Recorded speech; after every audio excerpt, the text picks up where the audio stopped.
Bonjour et bienvenue sur Médien TV. C'est une campagne agricole moins bonne que les précédentes qui se profile à l'horizon, en tout cas du moins en ce qui concerne la récolte céréalière. Selon les prévisions du ministère de l'Agriculture, une baisse de près de 70% de la récolte céréalière est attendue cette année par rapport à l'année dernière. Idem pour le PIB agricole qui devrait baisser de 14% en 2022. Tout ceci est bien évidemment la conséquence de la baisse de la pluviométrie. Comment les agriculteurs vivent-ils cette situation et qu'en est-il des autres cultures? Pour en parler, nous recevons le vice-président plutôt de la Comader. La Comader, c'est la Confédération marocaine de l'agriculture et du développement rural, dont nous recevons donc le vice-président Rachid Ben Ali. Bonjour à vous, Rachid Ben Ali. Alors, il me semble que Rachid Ben Ali ne nous entend pas. Je ne sais pas si vous m'entendez, j'entends. On vous entend très bien. Est-ce que vous nous entendez? Alors, nous, on vous reçoit très bien. Alors, juste quelques instants, donc le temps que ce problème de son soit réglé avec Rachid Ben Ali. Donc, c'est un communiqué du ministère de l'Agriculture qui est sorti ce vendredi soir pour informer d'une baisse de près de 70% de la récolte céréalière en raison de la baisse de 35% donc de la pluviométrie, et sur la moyenne des 30 dernières années, on dépasse les 42%, mais pour les autres récoltes, les autres cultures, la saison est plutôt bonne, en témoignent les exportations donc d'agrumes en hausse. Nous en parlons tout de suite. Alors, Rachid Ben Ali, vous nous entendez? Oui, très bien.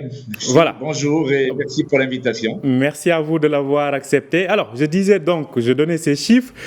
Vous, en tant que confédération donc, des agriculteurs, comment vivez-vous cette situation-là? Ben écoutez, c'était une année qui a démarré très difficilement. On a eu une année où on a frôlé la catastrophe parce qu'à un certain moment, on était dans une situation, on peut dire catastrophique. Il y a eu un manque de pluie très sévère et on a subi cette situation jusqu'au mois de mars.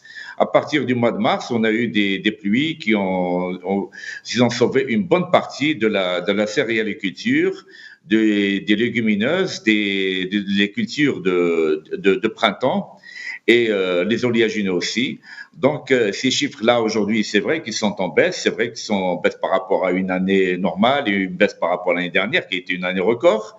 Mais quand même, c'est une année, on arrive à s'en sortir. On s'en sort quand même. C'est parce qu'on était, à un certain moment, on était en situation catastrophique. Ceci concernant les céréales, bien sûr. Pour les autres produits, et c'est ça ce qui nous a apporté le plan Maroc vert pendant les 12 dernières années. On a eu une reconversion de pas mal de terres, pas mal de surfaces utiles de céréales qui ont été ont été transférés à autre chose, à un autre produit. Et c'est pour ça qu'on a eu quand même cette baisse de 14% sur le PIB agricole. Parce que les autres filières se sont bien comportées. Mm-hmm. Si on n'avait pas cette reconversion, ça aurait été vraiment une situation catastrophique. Parce que de baisser de 103 millions de quintaux à 32 millions de quintaux, c'est quand même, on est à pratiquement le tiers. C'est ça, 69% comme vous le voyez donc affiché à l'écran selon les prévisions du ministère de l'Agriculture. Alors, vous avez dit que la reconversion a été quelque chose d'utile, a permis de sauver en tout cas, ou de sauver les meubles, entre guillemets, pour contenir la baisse du PIB agricole à 14%. Alors, mais on sait tous la dépendance et l'omniprésence de la culture céréalière dans la campagne agricole.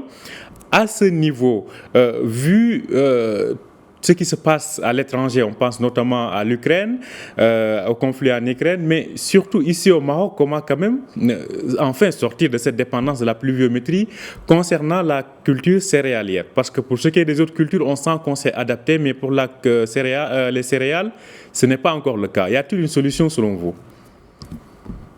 Ben écoutez, c'est une solution, c'est une équation assez difficile à résoudre, et à plusieurs équations, à plusieurs inconnus. Ben écoutez, la céréaliculture jusqu'à présent a toujours dépendu de la pluviométrie. Maintenant, il y a des surfaces qui sont utilisées pour autre chose, pour d'autres cultures. Et au Maroc, vous savez, nous sommes un pays libre. On a une liberté de choix de culture. On a une liberté de choix des affaires. On ne peut pas obliger quelqu'un, je ne sais pas moi, dans une affaire de commerce ou d'industrie, de faire telle industrie ou une autre. Donc, c'est un choix qui revient à l'agriculteur lui-même. Et l'agriculteur lui-même, celui qui a des terres qui sont irriguées, qui sont dans les périmètres irrigués de barrages où il y a la possibilité de pomper et d'irriguer, lui, il choisit une culture qui est plus rentable. Et c'est pour ça qu'on a eu beaucoup de plantations ces dernières années. On a eu beaucoup on a quand même, on est arrivé à 50% de notre consommation de sucre. C'est quand même n'est pas négligeable. On est à la couverture totale de beaucoup de produits, et c'est grâce à l'utilisation de l'eau d'irrigation, la majorité. Maintenant, c'est une politique qui doit être déterminée par le gouvernement. Il faut choisir, si on veut choisir vraiment une souveraineté alimentaire pour les céréales, les oléagineux et le sucre, par exemple. Là, à ce moment-là, il faut vraiment subventionner les cultures de céréales. C'est comme ce qui se passe en Europe. C'est pas, on va pas recréer quelque chose qui existe, par exemple. On sait qu'en Europe, je pense qu'au niveau céréales, on est aux alentours de 400 € l'hectare de subvention pour produire du blé ou du maïs ou de l'orge. Nous, au Maroc, bien sûr, on est jusqu'à présent, on n'a jamais subventionné la production. On subventionne les installations, l'investissement, mais pas la production. Mais si on veut être comme les autres, ben, il faut subventionner parce que c'est le seul moyen. Parce que aujourd'hui, un agriculteur qui fait de la céréaliculture avec les prix qu'il y avait jusqu'à présent n'était pas rentable du tout. Et c'est pour ça que c'est devenu le parent pauvre, si on veut dire, de l'agriculture. C'est vraiment quelqu'un qui n'a plus rien, qui n'a rien à produire, qui à des endroits où c'est vraiment sec, où il y a un problème il peut pas planter, il peut rien faire. C'est pour ça qu'il fait de la céréaliculture. C'est ce qui s'est pratiqué jusqu'à présent. Parce que quand même, faut le dire, on est en chute vertigineuse de la pluviométrie. C'est d'une année sur l'autre. On a une bonne année, mais après on a 3 ans où il n'y a pratiquement pas de pluie, et très très peu pour assurer une bonne récolte de céréales. Donc et ceci, bien sûr, il est valable aussi, que ce soit pour la céréale. Quand je parle de céréales, c'est surtout les grandes cultures. C'est les céréales, les légumineuses, les oléagineux. Ce sont qui vont ensemble. C'est tout un paquet de tout ce qui est culture sur les zones bourgs. Alors, à ce propos, donc, selon donc toujours la note du ministère de l'Agriculture, alors la superficie céréalière semée au titre de cette campagne est de 3,6 millions d'hectares, donc des 3 espèces de céréales, à savoir le blé tendre, le blé dur et l'orge. Alors, il y a les autres cultures, toutefois, quand même, qui ont surpris, qui n'ont apparemment pas été extrêmement ou très impactées par cette baisse importante, donc de 35% de la pluviométrie par rapport à l'année dernière. Comment expliquez-vous cela? Est-ce l'irrigation ou est-ce peut-être ce sont des cultures qui résistent plus à la sécheresse? La majorité des filières sont des filières irriguées, et même des filières qui ne sont pas irriguées. Par exemple, je cite l'exemple de l'olivier. L'olivier, sur les 1 150 000 hectares que nous avons, il y a même pas le tiers qui est irrigué. Le reste, c'est en bourg, mais il n'avait pas besoin de pluie pendant l'automne ou vraiment l'hiver. Donc, lui, il a besoin de pluie pendant le mois de mars, et c'est là, on a eu une bonne pluviométrie. Donc, lui, il va s'en sortir. Idem pour d'autres produits. Alors, il y a aussi l'élevage. L'élevage, avec l'arrivée des pluies du mois de mars, on a eu un bon pâturage, et là, maintenant, ils s'en sortent. Et c'est ça, pour nous, l'agriculteur, aujourd'hui, il s'en sort beaucoup mieux. Et parce que, au niveau céréales, même s'il perd une année, avec l'aide de l'assurance, avec l'aide des crédits, avec tout ça, il arrive à s'en sortir un petit peu. Maintenant, c'était le plus important pour lui, c'était de préserver son cheptel. Et avec les aides qu'on a eues du ministère de l'Agriculture suite à la décision royale d'aide pendant cette période difficile de mois de février et mars, en attendant l'arrivée de pâturages, maintenant ils s'en sortent. Donc on peut dire au niveau d'élevage, ils sont satisfaits pour l'instant, ils sont bien quand même, ils s'en sortent. Au niveau de tout ce qui est irrigué, sauf des endroits où il y a des problèmes de barrage, et il y a eu la réduction des surfaces irriguées. Et là, je cite, c'est surtout au niveau de la betterave. Mais le reste, tout ce qui est irrigué, bien sûr, il n'y a aucun problème. Et c'est pour ça que ça, c'est le point fort du plan Maroc vert, c'est d'avoir diversifié et d'avoir aidé d'autres cultures. Comme ça, on n'est pas resté figé sur des produits classiques. Et ça aurait été vraiment une catastrophe si on était dans une situation pareille.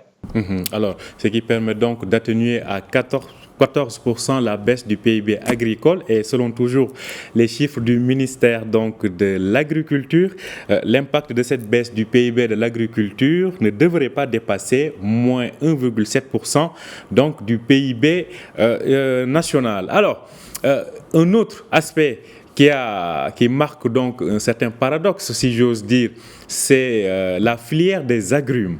La filière des agrumes a connu une hausse de ses exportations malgré cette absence, en tout cas importante de pluie pendant une bonne partie de la saison, et malgré les difficultés pour exporter ailleurs, dans des zones de conflit. Comment expliquez-vous, si j'ose dire, ce paradoxe ? C'est une logique normale donc d'une très bonne année de l'année dernière.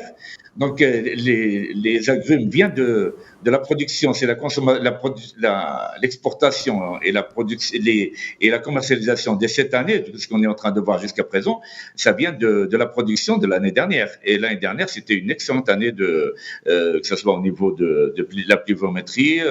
Il y avait même si on avait des problèmes de barrage, il y avait encore la possibilité d'une bonne irrigation.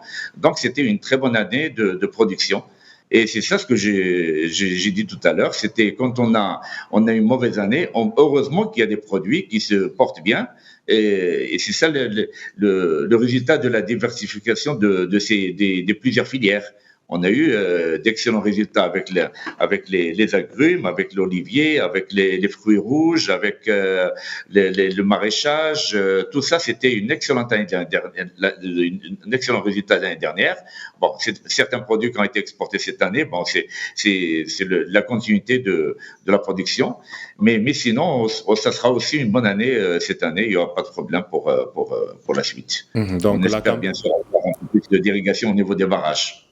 La campagne annuelle, donc actuelle, qui a bénéficié d'un effet de report par rapport à celle de l'année dernière, ou plutôt de celle de l'année dernière. Alors, cela dit, et je le disais tout à l'heure, on en a parlé avec vous récemment ici, le conflit en Ukraine, sachant que la Russie était l'une des destinations phares des agrumes du Maroc. Aujourd'hui, avez-vous pu quantifier l'impact de cette guerre en Ukraine sur vos exportations habituelles vers ces régions-là?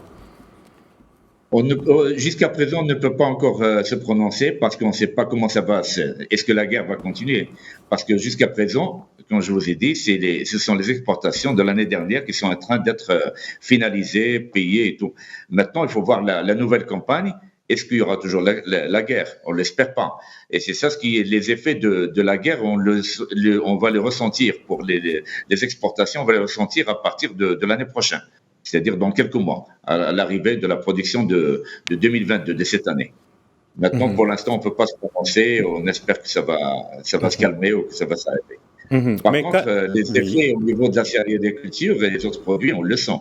Ce sont les produits qui sont impactés par la guerre, et ça, c'est les importations des céréales, les importations des oléagineux, les huiles végétales. C'est là on le ressent parce que ça continue. On a toujours les prix très très élevés de ces produits-là. Justement, vous parlez des prix élevés. On constate quand même sur les marchés nationaux aussi une certaine hausse en tout cas de certains fruits et légumes. À ce niveau-là, pensez-vous que c'est une sorte de menace sur l'abondance de l'offre qui explique cela, ou plutôt le renchérissement des coûts de production? Au Maroc, c'est sur les marchés locaux? Oui, effectivement. Ouais, alors, sur le marché local, il y a eu une hausse au début du mois de Ramadan, sur la D'accord. tomate spécialement. Et Mhm. quelques produits, mais vraiment très peu. Mais ça s'est passé au début de Ramadan. Après, il n'y a plus rien. Après, les prix sont redevenus tout à fait normaux. Aujourd'hui, on a des prix de ce qu'on avait depuis toujours. Je ne pense pas qu'il y ait des pays où on a des fruits et légumes avec un prix aussi bas qu'on a au Maroc. On a des prix très, très intéressants et je pense que tout le monde peut le constater, tous les consommateurs peuvent le constater. On a des prix quand même vraiment très abordables, contrairement à ce qui se passe chez nos voisins, que ce soit en Europe ou les voisins directement à côté. C'est la même chose, on est vraiment à des prix pratiquement sur tous les produits. On n'a pas eu d'augmentation. Et les seuls produits qu'on a aujourd'hui, on peut dire qu'il y a eu des augmentations, c'est surtout sur les huiles, sur une partie de semoule, parce que c'est du blé dur qui est importé. En dehors de ces produits-là, le reste, il n'y a pas eu réellement d'augmentation de prix. Hein. Donc, ce qui, en tout cas, le panier de la ménagère, comme on dit, est un indicateur pour le constater. Merci à vous, Rachid Ben Ali. Je rappelle que vous êtes le vice-président de la Confédération marocaine de l'agriculture et du développement rural. Vous nous parliez donc de ces prévisions de la campagne agricole. Merci à vous et très bonne journée. Merci à vous aussi, merci. Merci à vous aussi de nous avoir suivis. Je rappelle que vous pouvez retrouver cet entretien sur notre site www.medianews.com. Bonne journée et bonne suite de programmes sur Médien TV.